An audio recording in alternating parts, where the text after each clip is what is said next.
programa de hoy, el Papa abandona el hospital tras operación y agradece a la Virgen su intercesión.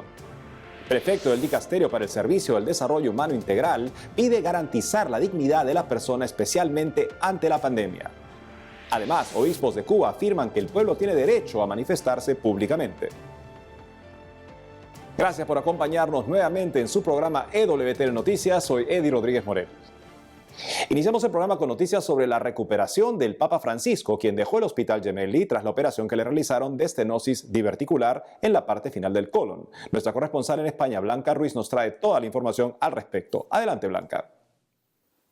Hola amigos, les saludo desde España, desde donde les traigo las últimas noticias y comenzamos con la salida del hospital del Papa Francisco. Se encontraba en el Hospital Agostino Gemelli desde el pasado 4 de julio cuando fue ingresado para una intervención de estenosis diverticular en la parte final del colon. El Papa abandonó el hospital a las 10:30 de la mañana y acudió a la Basílica de Santa María la Mayor para dar gracias por el éxito de la operación. Es tradición que el Papa Francisco acuda a orar ante el icono de Santa María de la Salud del Pueblo Romano cuando regresa de un viaje o en momentos especialmente significativos. En un principio estaba previsto que el Papa Francisco estuviera 7 días ingresado en el hospital tras la operación. Sin embargo, finalmente permaneció un total de 10 días con el fin de optimizar al máximo el tratamiento médico y de rehabilitación. Durante los días en el hospital, el Papa Francisco siguió con el tratamiento previsto y su desarrollo fue satisfactorio, lo que le permitió regresar al Vaticano. En los días posteriores a la operación, el Papa recordó especialmente a los enfermos que están en cama y no pueden volver a su casa. Les animó a vivir ese tiempo como una oportunidad de abrirse con ternura al hermano enfermo de la cama de al lado, con los que se comparte la misma fragilidad humana. Y a pesar de estar en el hospital, el Papa Francisco no se olvidó de quienes más lo necesitan. Por eso, durante la tarde del 13 de julio, el Papa Francisco visitó a los niños que reciben tratamiento oncológico en el Hospital Agostino Gemelli, donde él también se encontraba ingresado. Días antes, algunos niños de este departamento de oncología y también del Hospital Bambino Gesù enviaron al Papa algunos dibujos y oraciones deseándole una pronta recuperación. En esta ocasión fue el Papa Francisco el que visitó a los pequeños enfermos y a sus padres para mostrarles su cercanía y apoyo en la enfermedad. Desde el hospital, el Papa Francisco también envió un telegrama mostrando sus condolencias tras el incendio en un hospital en Irak y asegurando su oración por los fallecidos y pidiendo por el consuelo de sus familiares. Manifestó estar profundamente entristecido por el incendio y aseguró que reza especialmente por los que han muerto y por el consuelo de sus familiares y amigos, que están de luto por la pérdida. Al menos 58 personas fallecieron y decenas resultaron heridas tras el incendio en una sala donde se atendía a pacientes de coronavirus del Hospital Al-Hussein en la ciudad iraquí de Nasiria. Por el momento se desconoce el origen del fuego. En el interior de la sala había al menos 63 personas recibiendo tratamiento en el momento de la explosión. Este es el segundo incendio que se produce en plantas de COVID en Irak este año. Al menos 82 personas murieron en otro incendio en otro hospital en la ciudad de Bagdad el pasado abril, al explotar un tanque de oxígeno. Estos incendios dejan al descubierto las malas medidas de seguridad y la negligencia generalizada en los hospitales iraquíes. Y con esto les dejamos, esto es todo, seguiremos informando. Gracias, Blanca. El Papa sigue en franca mejoría, no sin nuestras oraciones por su bienestar físico y sobre todo espiritual, para que en su entrega creciente al Señor sea capaz de cumplir con su más importante misión, que es confirmar a sus hermanos en la fe. Por otro lado, el prefecto del Dicasterio para el Servicio del Desarrollo Humano Integral pidió garantizar la dignidad de la persona ante la actual pandemia por COVID-19. El prefecto del Dicasterio para el Servicio del Desarrollo Humano e Integral, Cardenal Peter Turkson, instó a defender los derechos de los trabajadores más humildes y marginados, así como el de los pueblos indígenas, puesto que son ellos quienes se encuentran padeciendo de una forma más dura las consecuencias de la pandemia del COVID-19. Así lo indicó el purpurado durante su intervención en el cuarto Encuentro Mundial de Movimientos Populares, que se celebró hace poco de manera virtual. En ese contexto, entre algunos de los empleos humildes que la autoridad vaticana mencionó, se encontraron los recicladores, vendedores ambulantes, artesanos, pescadores, agricultores, constructores, mineros, trabajadores de empresas recuperadas, cooperativas de todo tipo, entre otros. Por ello, el cardenal Turkson pidió el compromiso de todos para poder poner la economía al servicio de la persona y hacerla justa, ya que los pobres no solo sufren la injusticia, sino que también luchan contra ella. En esa línea solicitó enfrentar juntos las causas de la pobreza y la injusticia, porque estos desafíos no se pueden afrontar en solitario, así como también indicó la importancia de actuar con valentía, inteligencia y tenacidad, y no con fanatismo o violencia. Finalmente, el cardenal Peter Turkson subrayó la importancia de luchar contra la cultura de la indiferencia y defender el trabajo decente, creando empleos dignos a través de la promoción de una economía comunitaria y social que proteja la vida de las comunidades, donde la solidaridad prevalezca sobre el beneficio.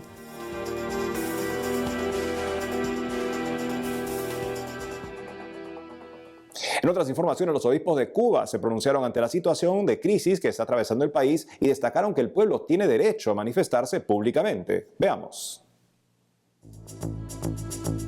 A través de un comunicado, los obispos de Cuba respaldaron el derecho de la población a manifestar públicamente su malestar por el deterioro de la situación económica y social, y aclararon que a la solución no se llegará con imposiciones ni haciendo un llamado a la confrontación. Y es que desde el domingo 11 de julio, miles de personas han salido a las calles en localidades y ciudades de toda la isla para exigir libertad y expresar su malestar por la crisis económica, la falta de alimentos y de medicinas y la necesidad de vacunas para afrontar la pandemia de coronavirus, cuyos casos han aumentado en los últimos días. No obstante, el presidente de la nación, Miguel Díaz-Canel, ordenó a sus partidarios salir para contrarrestar las protestas.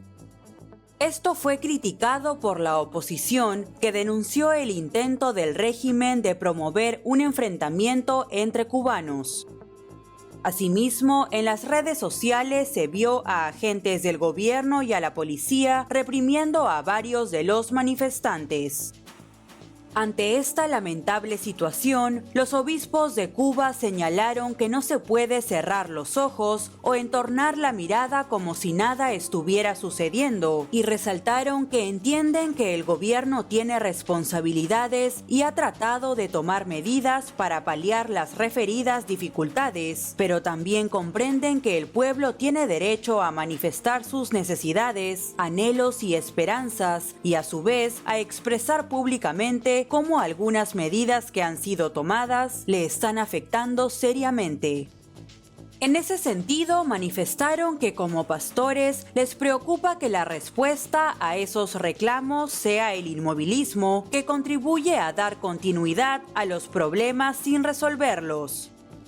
Por ello, invitaron a todos a no incentivar la situación de crisis, sino con serenidad de espíritu y buena voluntad, ejercitar la escucha, la comprensión y la actitud de tolerancia que tenga en cuenta y respete al otro para juntos buscar caminos de una justa y adecuada solución. Finalmente, en su mensaje, los prelados recordaron que el Papa Francisco nos enseña que las crisis no se superan con el enfrentamiento, sino procurando un entendimiento, y pidieron a la Virgen de la Caridad, Reina y Madre de todos los cubanos, que haga de la nación un manantial de reconciliación y un hogar de hermanos y hermanas donde prevalezca la búsqueda de la verdad y el bien común. En otras noticias, algunos líderes indígenas en Canadá pidieron que se detengan los ataques contra iglesias en el país que se registraron en las últimas semanas. Conozcamos los detalles. Diversas iglesias católicas en Canadá han sido quemadas hasta los cimientos durante las últimas semanas, mientras que otros templos católicos y protestantes sufrieron también daños parciales a causa de presuntos incendios provocados o de vandalismo utilizando pintura. Estos lamentables sucesos se producen después de los recientes descubrimientos de cientos de tumbas sin nombre en las sedes de antiguas escuelas residenciales para las comunidades nativas y otros niños indígenas, las cuales estaban dirigidas por católicos y miembros de denominaciones cristianas.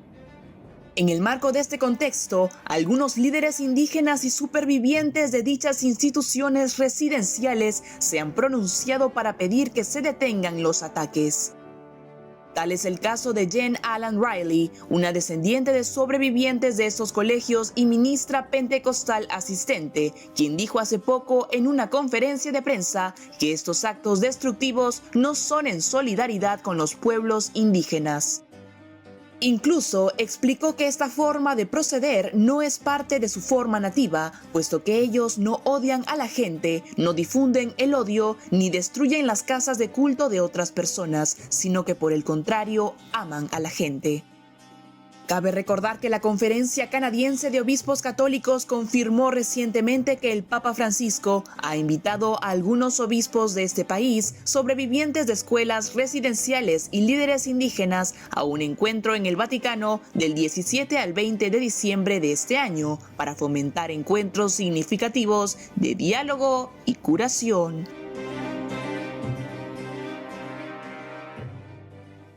Cambiamos el tono de la información para contarles que ante la reapertura de las fronteras en Francia se ha comenzado a recibir más turistas que llegan con la esperanza de visitar el santuario de la Virgen de Lourdes.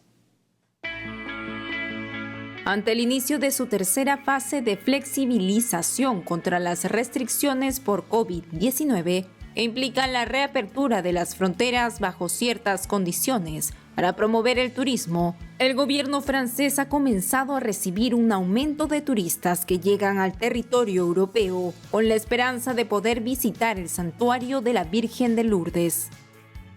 Cabe mencionar que durante el año pasado se cancelaron el 85% de las peregrinaciones al santuario de Lourdes debido a las medidas de prevención por la expansión del COVID-19.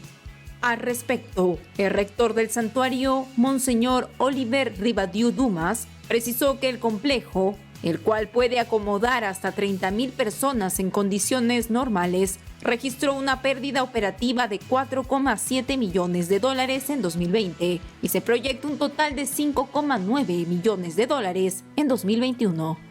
Finalmente, es importante precisar que dentro de la Unión Europea los pasajeros están sujetos a presentar un pasaporte de vacunas controlado sistemáticamente en el embarque. Asimismo, los visitantes internacionales fuera de la Unión Europea podrán ingresar según la clasificación por colores de sus países, dispuesta por las autoridades. Está basada en indicaciones de salud y puede adaptarse según la evolución de la pandemia. Cabe mencionar que Francia, país con una población de 67 millones de personas, registra casi 6 millones de casos por coronavirus y más de 110.000 muertes.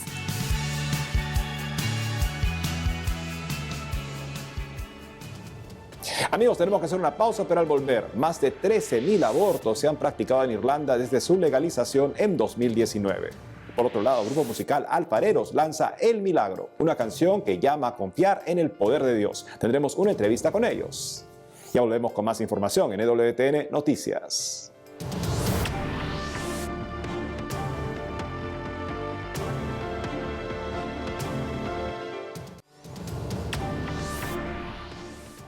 Bienvenidos nuevamente al programa.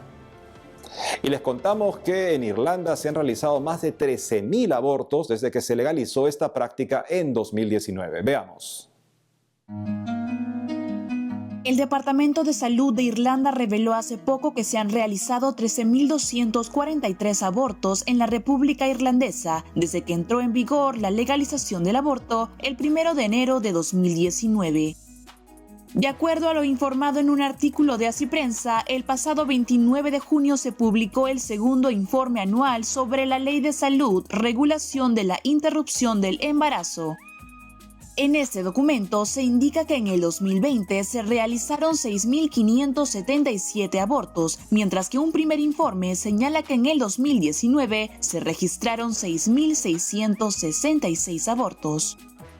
Al respecto, la directora de campaña de la organización Provida Pro-Life Campaign, Elise Mulroy, comentó en una publicación desde la página web de este organismo que las cifras actuales de interrupción de embarazos son devastadoras y son lo opuesto a lo que los miembros del gobierno prometieron repetidamente cuando dijeron que los abortos serían raros de ocurrir si la gente votaba a favor de la derogación de la 8ª enmienda de la Constitución, la cual protegía el derecho a la vida de la madre y del niño por nacer. De igual manera, Mulroy detalló que en el espacio de solo 2 años, todo lo que el movimiento Provida advirtió que sucedería al legalizar el aborto en el país, lamentablemente ha ocurrido. No se puede perder de vista a Dios sin que esto afecte profundamente nuestro respeto por la vida humana. Irlanda, otrora un país misionero por excelencia y profundamente católico, sigue a la deriva de una cultura secularizada en la que pierde importancia siempre más la fe y el respeto por la vida humana que ésta nos inculca. Que nuestra entrega creciente a Dios haga que el alma de todos nuestros países hispanos sea siempre la fe católica y la reverencia por el ser humano que ella nos enseña. Pasando a otras noticias, hace poco la Conferencia del Episcopado Mexicano denunció que estafadores usan el nombre de su secretario general, Monseñor Alfonso Miranda Guardiola, para pedir dinero en distintas partes del país. Conozcamos más al respecto en la siguiente nota. La Conferencia del Episcopado Mexicano denunció hace unos días que estafadores usan el nombre de su secretario general, Monseñor Alfonso Miranda Guardiola, para pedir dinero en distintas partes del país. Así lo dio a conocer a través de un mensaje publicado en sus redes sociales, en el que señaló que en varias diócesis se ha utilizado el nombre de Monseñor Miranda, quien también es obispo auxiliar de Monterrey, pidiendo dinero, aduciendo que es para la compra de cámaras termográficas para detección de fiebre corporal. Y es que las cámaras termográficas se han popularizado en México como una forma de detectar la fiebre como posible síntoma de COVID-19. Al respecto, el secretario general de la Conferencia del Episcopado Mexicano lamentó que sigan los intentos de extorsión en la Iglesia, las diócesis y curias, e hizo el llamado de estar en alerta y reportar cualquier tipo de estafa. De igual manera, el Episcopado Mexicano subrayó la importancia de difundir esta alerta, así como de reportar cualquier sospecha de fraude.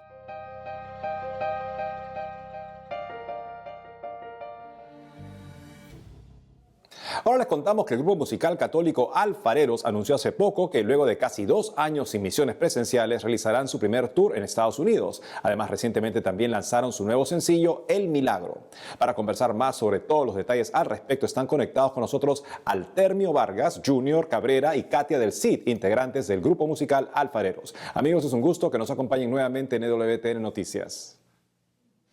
Hola Eddie, Dios te bendiga, bendiciones también para todos los que nos están viendo, para nosotros más que un honor y una bendición estar aquí. Katia, cuéntanos en principio qué significa para ustedes volver nuevamente a las misiones presenciales luego de tanto tiempo en la virtualidad. ¿Cómo ha sido posible concretar esta gira? Wow, pero mira, primero tenemos que decir que este tiempo de pandemia para nosotros ha sido de mucho aprendizaje, de mucho crecimiento, pero el hecho de volver a las misiones presenciales para nosotros es una alegría inmensa, como lo mencionábamos en nuestra publicación de Instagram hace unos días. Es como ver una lucecita al final del túnel, como una luz de esperanza, ¿no? Y la verdad es que estamos muy agradecidos con el Señor, muy contentos por esta nueva oportunidad de estar con la gente. Y ¿cómo se ha ido dando esto? Pues en Estados Unidos, que es donde se va a realizar la gira, pues ya se han dado las condiciones para que esto se lleve a cabo. Así que nada, nosotros como materia dispuesta, aquí estamos para ir a donde el Señor nos mande. Por otro lado, Altermio, cuéntanos por favor sobre este nuevo sencillo que han lanzado, El Milagro. ¿En qué se inspiraron para hacer esta canción y qué buscan transmitir a través de ella? Pues el Señor, en una respuesta a esa interrogante que todos nos hacemos, nos regaló en una madrugada, como siempre, él le place llegar a visitar al maestro Junior Cabrera. Nos regaló estas letras hermosas y cuando Junior al final recibe todo el paquete, todo el regalo y lo hace canción, entendimos que no era un regalo solo para él, sino para todos nosotros y a su vez para todo el pueblo de Dios. El milagro es un regalo, el milagro es una respuesta, el milagro es un verdadero oasis para aquellos que estamos buscando esa respuesta de Dios que tantas veces hemos preguntado: Señor, ¿qué tienes para mí? ¿Qué viene para mí en este momento? Y Él dice que si tú pides el milagro, Él va a estar ahí y lo va a conceder, que para Él no hay nada imposible y que nosotros de su mano saldremos victoriosos de cualquier situación en la que nos estemos enfrentando en este momento. Muchas familias oran porque en este tiempo tan difícil han perdido la esperanza. En este tiempo tan difícil han perdido familiares, han perdido gente, han perdido incluso la manera de subsistir. Pero el Señor, nuestro Dios, está ahí y nos trae el milagro como respuesta. Junior, sabemos que ustedes fueron nominados a los Premios Soberano 2021 y cantaron en las tarimas de este evento junto a otros cantantes en República Dominicana. ¿Cómo fue esta experiencia de ganar nuevamente en un evento tan importante y llevar el mensaje de Dios a través de su música? Hola, nosotros tuvimos esa bendición. El Premio Soberano es el premio más importante, de más audiencia de República Dominicana. Es un premio secular, o sea, que no tiene, solamente tiene una categoría cristiana, la cual ganamos también en este año. La habíamos ganado en el 2005, en el 2019 y ahora en este año. Y el premio más bonito y más hermoso para nosotros fue poder presentar un musical cristiano dentro del premio, que lo pudo ver todo el país. Es como yo le decía a varios amigos, este es el sueño de evangelización que quiere todo ministerio y que el Señor nos permitió vivir esta experiencia. Finalmente, Junior, ¿qué nuevos proyectos se vienen para Alfareros? ¿Y qué mensaje le darías a todos aquellos músicos que, como ustedes, continúan en este camino de poder llevar su misión en medio aún de la pandemia? Bueno, nosotros como ministerio aspiramos a mantenernos fiel a su amor, seguir tratando de estar en sintonía para recibir la música, los proyectos que Él tiene para nosotros. Saliendo de esta universidad que ha sido la pandemia, un tiempo de crecimiento y aprendizaje, pues queremos seguir con más fe, sirviéndole al Señor como lo hemos hecho estos últimos 26 añitos. Amigos de Alfareros, gracias por haber estado con nosotros hoy en EWTN Noticias. Bendiciones para ustedes, de verdad que agradecemos la oportunidad que nos dan de poder dirigirnos a todos y esperamos que el Señor siga bendiciendo a su pueblo y el trabajo que ustedes hacen de evangelización. Bendiciones. Gracias, amigos. En otros ámbitos, el obispo de Córdoba, en España, señaló que la iglesia tiene el mandato misionero de evangelizar. Veamos. Hace poco, el obispo de Córdoba, en España, Monseñor Demetrio Fernández, señaló que la iglesia tiene el mandato misionero de evangelizar y remarcó que Jesús ha enviado al Espíritu Santo para que los fieles vayan sin miedo a cumplir con esta misión. En su carta semanal, el prelado señaló que Cristo es el evangelio vivo de Dios para los hombres y que en él Dios nos dice constantemente que nos ama, que nos perdona, que nos hace hijos suyos y que nos envía a ser solidarios con todos, especialmente con los que sufren. En esa línea recordó que Jesús envía a los apóstoles de 2 en 2 como una manera de hacerles entender que en la misión recibida no son francotiradores ni personajes que trabajan en solitario, sino que la tarea misionera siempre es comunitaria.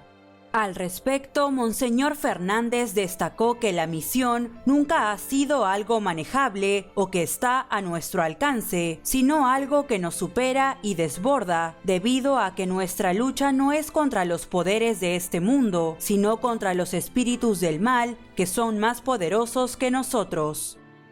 Ante esto, hizo referencia a las Sagradas Escrituras y recordó que no hemos recibido un espíritu de siervos para recaer en el temor, sino un espíritu de hijos por el que clamamos Padre y el cual nos anima a ir sin miedo. Finalmente, el obispo de Córdoba afirmó que el evangelizador se convierte en portador de paz, no de una como la que da el mundo, sino de la que viene de Dios, la cual debe ofrecerse para aquel que desee recibirla libremente, y de no hacerlo, corresponde sacudir el polvo de los pies y seguir evangelizando con otras personas.